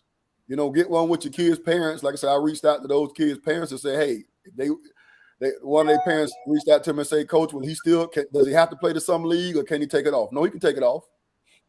And so it was no big deal. You hit on a couple of things, both of y'all did, and it's crazy that you being who you are, you're deferring to Tate, who Tate is speak for himself in his own right, but he don't have a resume that you got. Just keeping it a book, and you're understanding enough about how things go where you're at. But you do it, and there's some coaches that don't do that. Just I know bro off right now, but when we started the fire, and we used to need money. We started the fire. I don't know if you know this or not, McGriff, but we started the fire around the same time he started his company. And so I don't know if you remember, we used to be talking about, we're going to do a dance, Club Fire. And the first thing we would be like, we would call, hey, when we talking about doing a dance after this game, you got something going? Yeah, I got something. Okay, well, we have to pick another date. We never were in competition. We respected each other enough. And that's the word. Communication equals respect. Mm-hmm. And when you do it that way, Coach, you don't have to worry about losing kids that are two-sport kids, not because of you, but because of your person you're supposed to be working with. And we've heard stories in the county where kids have left programs to go to other programs because of the disappointment of the football program. So they're going for a better opportunity for football, but it's hurting you too because they play for you. And so you're saying that respect has to be done, and you're humble enough to do it. But there's some coaches, there's some schools, and we're not gonna publicize it, but people have lost kids through nothing that they've done. Mm-hmm. So hopefully them listening to both of y'all talk about establishing that relationship. Now it becomes tougher if you have a kid that doesn't have a parental, representation that you can go to. But even you, McGriff, saying you ain't saying, look, we doing this on Saturday, we doing something. You either with football or you with me. Okay, you doing football, you gonna go do football. If y'all got 7-on-7 on Saturday, come in here on Monday. So you making it work for the sake of the kid and showing respect, which that sounds simple, Coach, but you'll be surprised. I mean, you're not surprised because you get it as much as we do. That don't happen, Billy D. Am I off on that? It's no, simple. Y'all make it sound simple, but y'all both know that it does not happen that way everywhere, which is why you see this player flip-flopping movement, which is unfortunate, but it's real. But Barnes, you're not off. Coach McGriff made some valid points. And one of the biggest things is I need those kids to be successful in football because they're going to bring that work ethic, that winning, that leadership over to my basketball team. And I had to have that conversation in 2012. Like, hey, we got to support these kids on the football field because I'm going to need them on the basketball court. Mm-hmm. So it's important that they're successful in the other sports that they're playing because eventually it's going to benefit me also. So I'm going to be supportive, and I'm going to help that program out as much as I can in order for my program to blossom. And usually it's reciprocated. So it's unfortunate if the coaches are having some type of rift because technically they depend on each other. If they're winning in football, I love it because they're going to bring that same attitude to the basketball court. It's going to make them even hungrier on the basketball court. And you got some great – when we was at Lakeland, me and Coach Collins, we never made – and Hen took the kind of same blueprint this year. We never made a front-loaded schedule. You know that, McGrill. We backloaded the schedule every year because what was the point? We wasn't going to have no kids. If you at Lakeland High School, like you said, you already know it's Lakeland varsity football, Lakeland JV football, and everything else. So you can sit here and say I'm the greatest coach, and Coach Collins is great in his own right, but you still had to come in and, hey, I got to figure out how this stuff works. And McGriff, you go in basketball, but Bartow football, let Bartow get good in football again. Bartow football is king. I don't care how great basketball is. You don't close the gap, but you've talked about that yourself. It is what it is. Lake Wells football is going always, so knowing that, you kind of got to adjust it if you can get out of yourself. And so whether you like that coach or not, you got to kind of deal with it because if you're going to plan on being at that school for a while in Polk County, you're going to be sharing kids. And like y'all say, I need a kid that's going to come in there and have that same toughness and don't mind hitting somebody. We just keeping it a buck. We're in Polk County because that's what they've been doing. And when somebody hit them, you ain't got to worry about them backing down and laying down. So it definitely works together when people do it, but everybody don't do it. I guess what I'm saying, it seems simple and it should be, but why is it not from you all standpoint? Why is it so hard for somebody to do what you did, Billy did, what you do every year, McGriff, what Princeton and Princeton, Princeton have got a perfect. Coach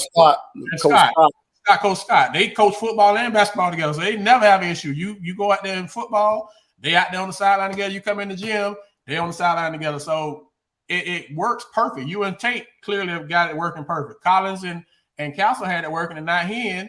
So, but it don't happen that way everywhere. So why not? Why is it so hard for it to happen everywhere? I think people forget about the kids. I think people make it about themselves or their programs and not the kids. I got Dathan Davis. His chance to go to college is football. Could we have won the state championship without him? No. Billy had those kids in 12 that played football. Like O'Shea, I saw O'Shea yesterday. I'm not sure O'Shea played football. Did he play football, Bill? Yeah, he played receiver. You know, if we keep the kid in mind, Coach Barnes, if we as coaches keep this, what's his future? Or what is he, even if it's not his future, even if it's a 5'7" kid and he don't have a future in football, but that's what he want to do. And we keep that in mind and take us out of it, or maybe we don't have a great relationship with the football coach. Let's take that out. That don't matter. What's best for the kid? What does he want to do? What's his mama and daddy want him to do? If they want him to focus on football, hey, great. See you in November. Like, it don't hurt you. The big thing is, I think coaches think that will hurt them because they don't have the kids. I think you get some other kids better, and then that makes you deeper. Mm-hmm. And, I mean, to be honest with you, Coach, that's why we've won the last so many years. We've been deeper than we haven't necessarily always had most talent than the other teams, but we've been deeper, and I think we build that in the summer. So I think if coaches will keep the kid in mind, if we're really about the kids, if that's what that kid want to do, and his parent want him to do, hey, good luck to you. We'll see you after the season, and we're gonna be right there rooting for you. The worst thing that can happen, Barnes, is for your football team to be bad and you to be battling them. Like Bartow was 0-10 3 or 4 years ago before Tate got there. And we're about to lose Dathan Davis. He headed to Lakeland not because he don't want to be, because we bad. And so the alternative is not good. So I think coaches that are battling football, that's not good. Because if you're rooting against them, you in trouble. You ain't going to be able to sustain the basketball program. Like you said, and then if they losing, that keeps going. What you got to do? You got to go out there and get you a coach. What you need? You need me to get this whoop. This hole is bad because if they owe these kids ain't going to lose. Hey man, what you need to do? I got these cleats. I got this whistle. Whatever I need to do. I need to pull. I need to be on the scout team. Most people don't know this, Coach. Dathan Davis was gone, and the only reason he stayed was basketball. And we going to say, go play football. It's going to get better because he was gone. And so I think the relationship with the kid and the parents too make a difference. And then getting a football coach was, we got a new football coach. Give this guy a chance. I think it's going to be better. And then it got better. And like you say, on the sideline with pom-poms on, let's go. We got to win some games. Football game, let's go. Because if they lose in football, coach, and they can go somewhere where they're winning, these kids, they want to be a part of a program and they want to win. So if I'm 0-10 and I'm over here looking at these people just almost knocking on the door for state, and they story, they tradition, you know what you're getting. That's hard to root against. So you get hurt by battling with the coach, and then you get, if it's a team that if they don't have a good product. So now I'm getting penalized. Now I don't coach football. I don't call one play. I ain't been in one practice, but I'm getting penalized because I'm gonna lose Dathan Davis. Right. Oh, I'm done. Right.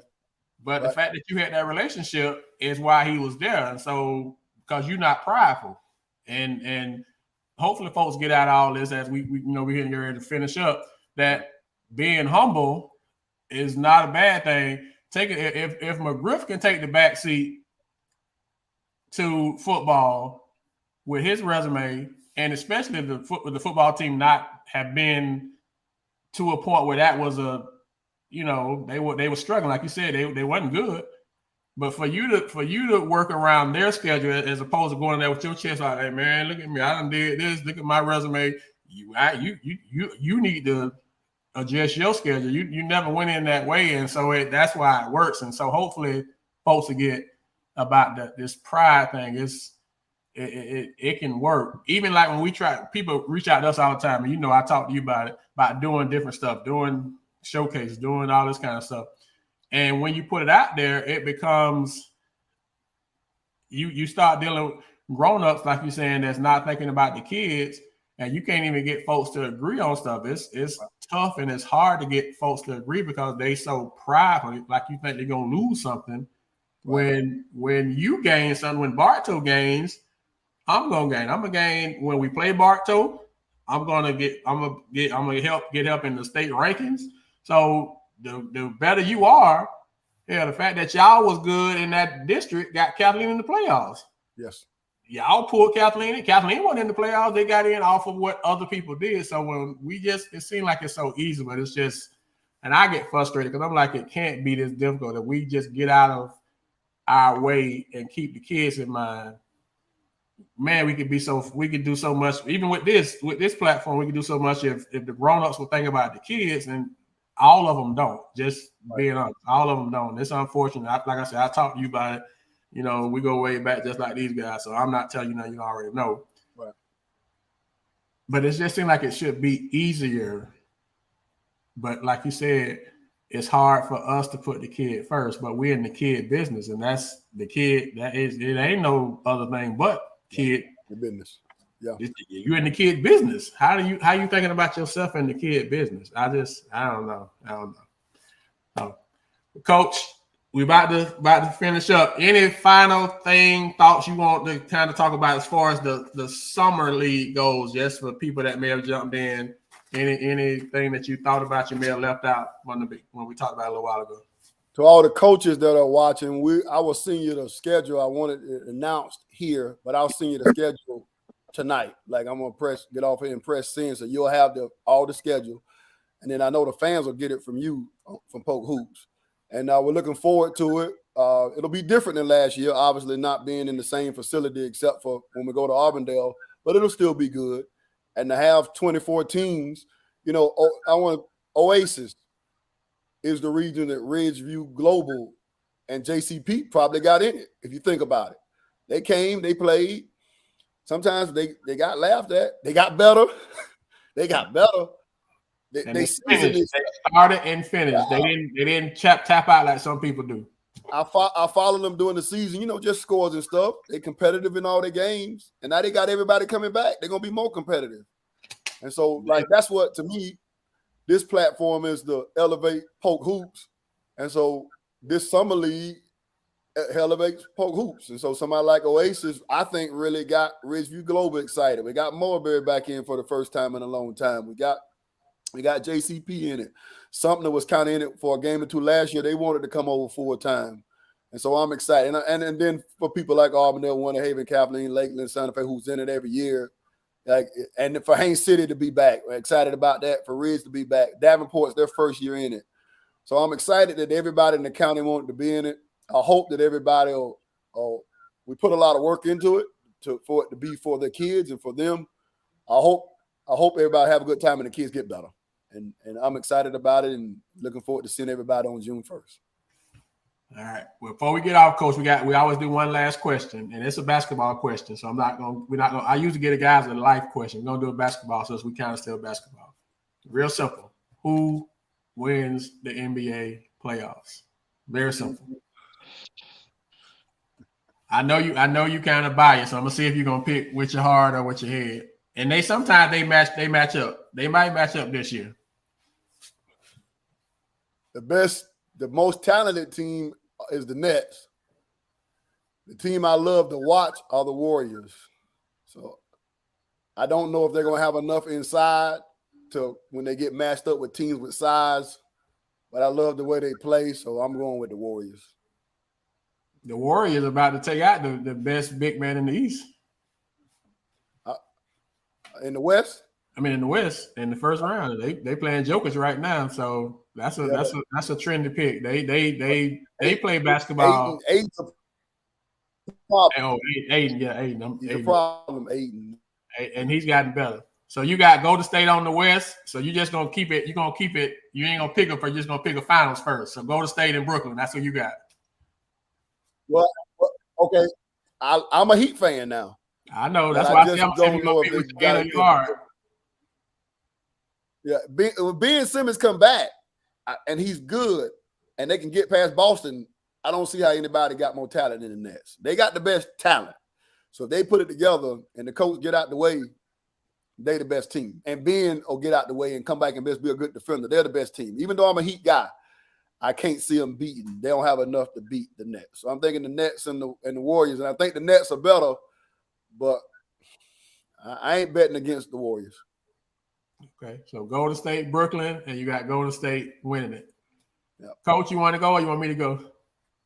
I can go. Be thinking. My concern, I like Golden State to come out the West, but I think if Phoenix stay healthy, they can beat them. Yeah. And I just seen Booker is out 2 games. You know what I'm saying? So it's really about being lucky in the playoffs. If anybody go down from the Warriors, then we all changing our pick. You know what I'm saying? But I like a healthy Phoenix team coming out the West, even though I think the Warriors are more talented because they're more explosive offensively. I think the East is a toss-up. It's according to who's playing well. That Boston and Brooklyn series is going to go 7. Yeah, I think the NBA needs it to go 7. Yeah. You know what I'm saying? And we can't count out the Celtics. You can't count out the defending world champions in Milwaukee. You know what I'm saying? So yeah. I think the East it's a carousel of teams that can come out. But yeah. I wanted to pick the 76ers at one point, but I don't like the way they're playing right now. So I'll probably pick a rematch of Milwaukee and Phoenix again. Okay. And I like, before I saw that injury to Booker, I like Phoenix. But y'all know how hamstrings is. Do you ever get back? The only way you get back with a hamstring is you got to rest. And you can't rest in the playoffs. So he's going to miss games 3 and 4, but he's not going to be the same Booker. I would assume that he just was. So based off of that, I actually like Golden State, especially with them going to this 3-guard lineup. You know, the Golden State has been ahead of the curve for years. They don't do the whole NBA cookie cutaway. You got a 7-footer, you got a 2 4s, or 2. They just put their best 5 guys out there, and they don't care how they look. So the fact that they got Poole now, which Poole is on any other team, he'll be top 5 scorers in the league. Yeah. So you got Poole, Curry, and Thompson. You know, Green is gonna just do whatever, and the 5th guy don't even really matter. But they played so many guys. I like Golden State, and I love I love the Miami Heat. Yeah, getting Kyle Lowry and PJ Tucker. Yeah, and them people probably play the most college team ball. Yeah. I think so. If I had to go, I would go Miami and Golden State, and that would be a great. And the way Adebayo can cover 5 positions. I mean, they got 2 of the best shooters in the league with Hero and Duncan Robinson. I like Miami and I like Golden State too. I think that would be so contrast. You got offense, defense in the final. That would be great for. Neither one of y'all think the Nets gonna win it? If the Nets can get the one tonight, and Ben Simmons actually do play, because let's just look at it. I mean, that crazy play. Look how they lost. I know McGriff and you and Billy D both, because y'all defense guy. I know y'all ready to throw y'all head at the TV screen that defense that the Nets played the last 2 possessions, because they gave up a point blank layup and then that last play. Can they? Charles Barkley said the other night that Kevin Durant and Kyrie got to be great each night. They can be great each night, especially since Harden gone. They lost on the last second shot, and Durant didn't play well. Kyrie killed them, but so you know they're gonna both play well, because that's just they resume. I think they can beat Boston. I really think they can beat Boston. So Boston plays such a big lineup though, but I think they can beat Boston, and that second round. What are they? They're 7 seed, so that second round they could beat Philadelphia. So they, like you say, the Nets. I don't know about after Durant and Kyrie, but Durant and Kyrie can win them a series. I just don't know if they can win them a title. If that makes sense. So Coach said, they need Simmons to come back. in order to give them a boost, especially defensively. Yeah. You know what I'm saying? Especially defensively. That's what they missing. They don't have nobody. They can't guard the door. They gonna have to outscore you. That's right. And Miami can guard. Miami got multiple people that can guard. Like I say, Tucker, Kyle Lowry is a charge machine. Then you got Adebayo. I mean, they can put some people. They can put Jimmy Butler. They can put 5 people out there that's gonna guard you. And Brooklyn can't put 3 people out there that you can guard at one time. That's right. Not with who they playing, not their rotation. They might have somebody on the 9th or 10th, 11th guy, but he ain't getting no. At this point, you ain't getting in the game. So that's right. So Golden State, who you got in the final? Who you got winning, Coach? You said you picked. Who you got to win it? If you ask me today, I would say Golden State. You ask me Friday, I might say the Heat. Yeah, today with Booker going down, I would say Golden State too.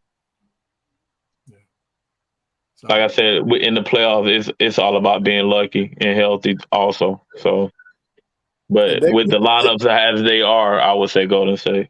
You're right, though. If Phoenix can win this series without him, they probably gonna beat Golden State because Golden State don't have an answer for the boy, the Ayton inside. That's gonna be. That's who you think. That's who that's the separation is Ayton. Yes. Yeah. Yes.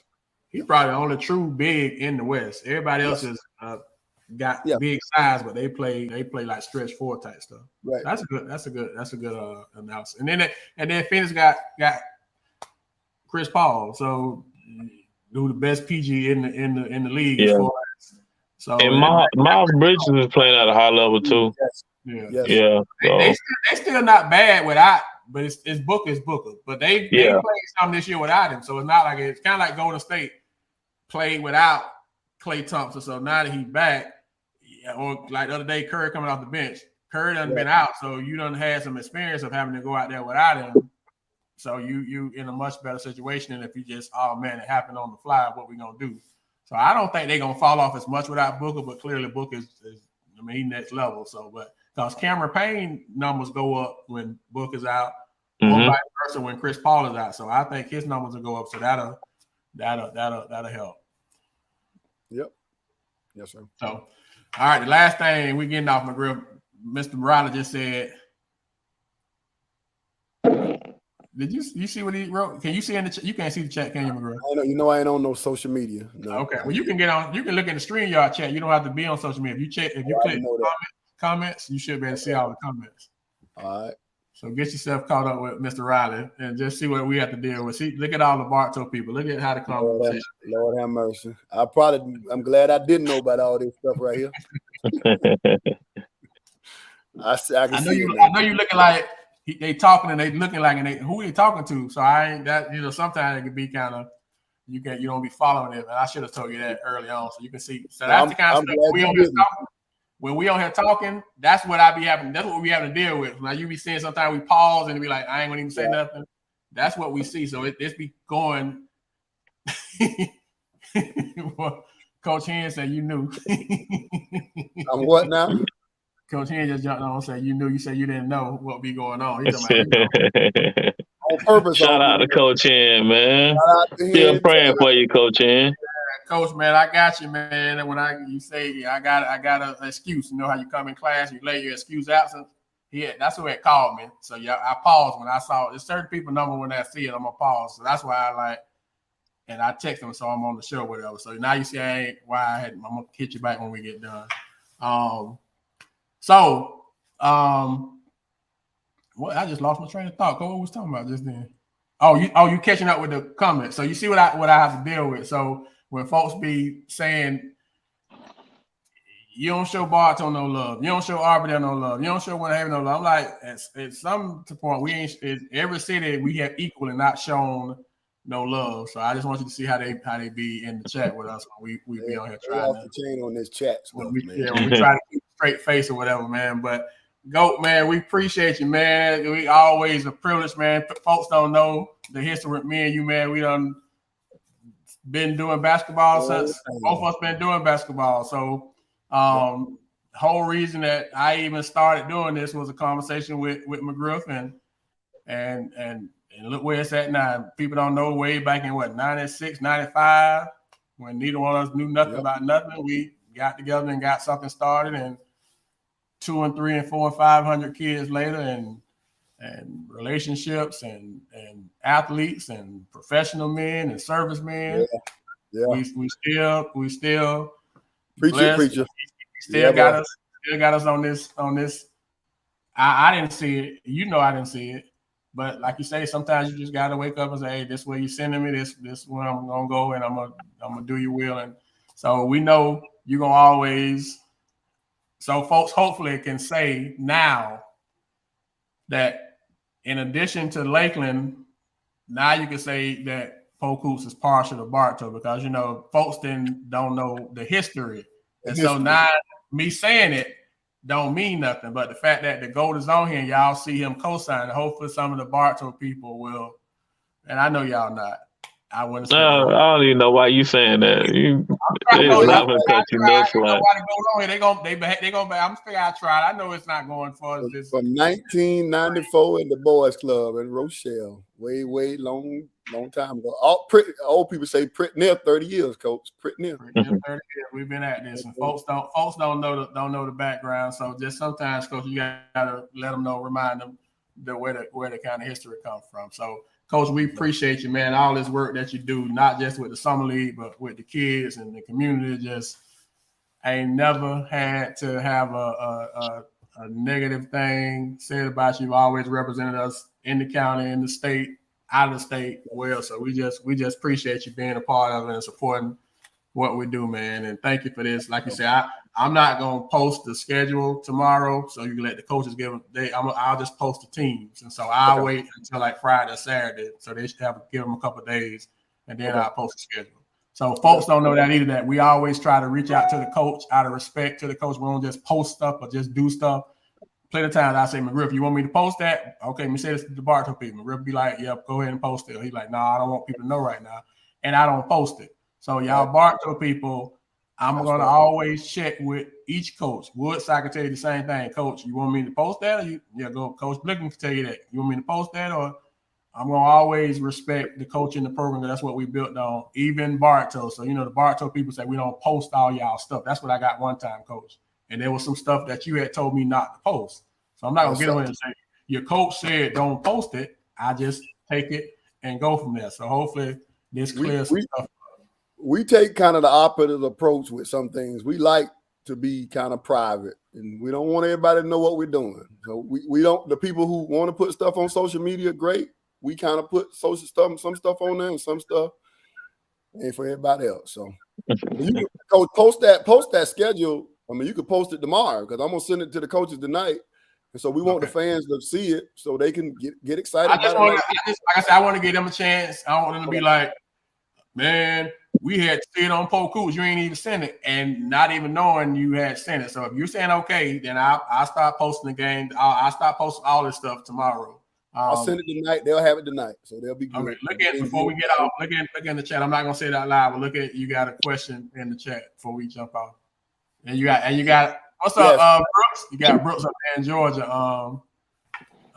That's Derek Brooks from Georgia. McGriff, Derek Daddy that used to be over there in the Pee Wee. There you go. I wasn't gonna say it. I was gonna try to keep it government, but Pee Wee. We family. So yeah.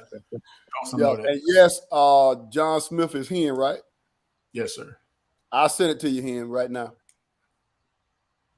Okay, we just, Pee Wee, we know you're doing your shout out Pee Wee, in Georgia doing his he got his elite sports training going with the young ladies and building some dynasties up that way. So man, shout out to Coach Pee Wee. Pee Wee does, but we want to, since he, Jazzy Elites conditioning, want to make sure I say the name right. We want to respect the hustle boss, When you're a boss, we give you that respect on here. That's what we do. So but appreciate you again, Coach McGriff, man, everything, man. Hopefully things. I know football finna start, so you're going to lose a couple of your kids, but I know y'all working. I know you're working and you're already plotting. So thank you for all your work with this, man. Thank you for Coach Robertson and all other coaches that agreeing to help out with the kids. Hopefully we getting back to it's about the kids. Even with some of the teams that you said came back in the league that wasn't in the league, Right. That's not the Bartos and the Lakelands and the Winter Havens, the people that rock with Auburn, that gonna rock with us regardless. But some of the people that kind of went away for various reasons, and now they're coming back. I was happy to see that, so I'm glad that we was able to get them in, and hopefully they get the kids get better and they get better as a program. So yes, sir. All right. Thank Any you, last Coach. words, coaches? Any last words before we talk off? Before we take Thank you off? for what you do, both of y'all. We appreciate you. Appreciate you, Coach. Appreciate y'all, man. Good luck. Be safe at the end of the season. Kids, y'all make sure y'all finish strong. We won't do another show probably until right before Summer League. So grades will be done by then. So y'all make sure you finish strong, man. Don't let up. Don't let yourself down. Don't let your team down. Don't let your parents down. All right. So that's all we got, man. Y'all got something else? That's all we got, man. So y'all be safe as always. Thank y'all for rocking with us in the midweek matinee, the Man Cave. We'll be back to normal the next time we do it. But y'all be safe, man. Finish strong. Till next time, man. Polk Hoops. We out. Be safe. Thanks, guys. Hold on, coach. Let me.